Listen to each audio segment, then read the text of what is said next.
Hi guys. இந்த video நீங்கள் எதுக்குன்னு பார்த்தீங்கன்னா, நேற்று டெல்லியில் ஒரு பாம் பிளாஸ்ட் ஆச்சு. நீங்கள் கண்டிப்பாக நியூஸ் பார்த்துருப்பீங்க. அண்ட் அது கரெக்டாக ஒரு 6:52 இருக்கும் டைம். அந்த டைமில் நடந்ததாகவும், கரெக்டாக பிளேஸ் சொல்லணுன்னா டெல்லி செங்கோட்டை ஸ்பாட்லைட் சிக்னலுங்கிற இடத்துல நடந்திருக்கு.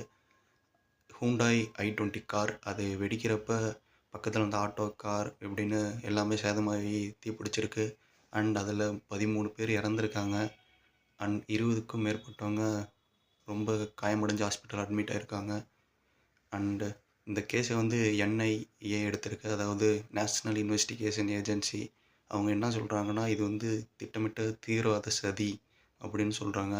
அண்ட் காஷ்மீரை சேர்ந்த ஒரு டாக்டர் மேலே சந்தேகப்பட்டு விசாரணை பண்ணிகிட்ருக்காங்க.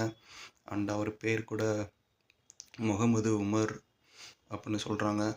அண்ட் அதுக்கப்புறம் பார்த்தோன்னா மோடிஜி நம்ம உள்துறை அமைச்சர் அமித்ஷா கிட்ட ஃபோன் பண்ணி நடந்ததை பற்றி விசாரிச்சுக்கிட்டாரு அண்ட் தெரிஞ்சுக்கிட்டாரு. அண்டு பார்த்திங்கன்னா இதனால் மொத்த இந்தியாவிலையும் பாதுகாப்பு அதிகப்படுத்துகிறாங்க. எல்லா முக்கியமான தலைநகர்களையும்.